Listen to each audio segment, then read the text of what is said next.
Welcome back. It's 5:51. Time for your morning news now.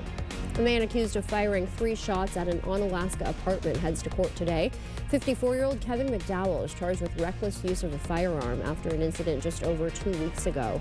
The 911 caller told police they heard an argument outside in the parking lot on Braun Street before the gunfire. Responding police allegedly found McDowell acting erratically, which they say wasn't the first time over the span of a few days. A man accused of a violent Thanksgiving stabbing will be sentenced today. 45-year-old George Solis faces first-degree attempted intentional homicide charges.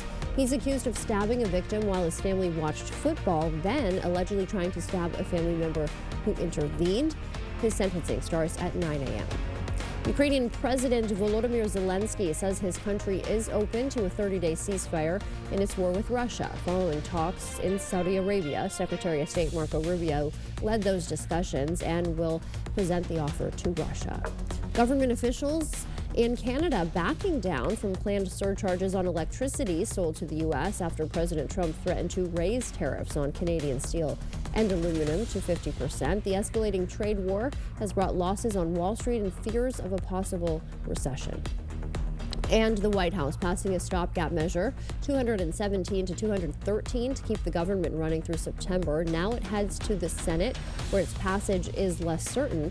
If it's not approved, a partial government shutdown will go into effect midnight Friday. And the Education Department is investigating 60 universities for potential anti-Semitic discrimination, including UW-Madison. Schools could lose federal funding from the Trump administration for failing to, quote, protect Jewish students.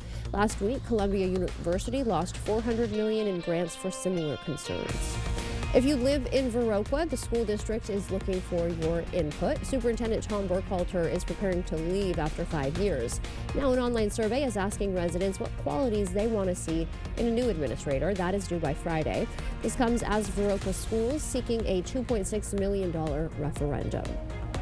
Democrat Rebecca Cook announcing she's running for a third time for Wisconsin's 3rd congressional district. Last fall, she lost to incumbent Congressman Derek Van Orden by just over 11,000 votes. Her campaign targets big drug prices, housing challenges, and what she calls chaos in Washington. Family farms are continuing to fold. Healthcare access and affordability, especially with our 2 big hospital closures here in Eau Claire, continue to create a gap in our healthcare system here in western Wisconsin. And women's reproductive freedoms, frankly, are still very much under attack. The Wisconsin Republican Party firing back. State Chairman Brian Schimming calling her a 2-time loser and says western Wisconsin voters will reject her campaign.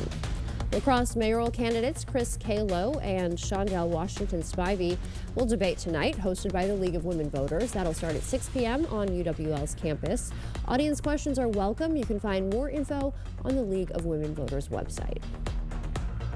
Yeah, warming's happening for us. That'll feel a lot better over the next few days as temperatures go from mild to warm and then pretty much near really warm going into Friday. PM storms coming Friday, taking into Saturday's count, holding on to 70% chance of rain turning into showers and then possibility of that continuing on into Sunday. Maybe a little bit of snow trying to get into the forecast to undercut this system.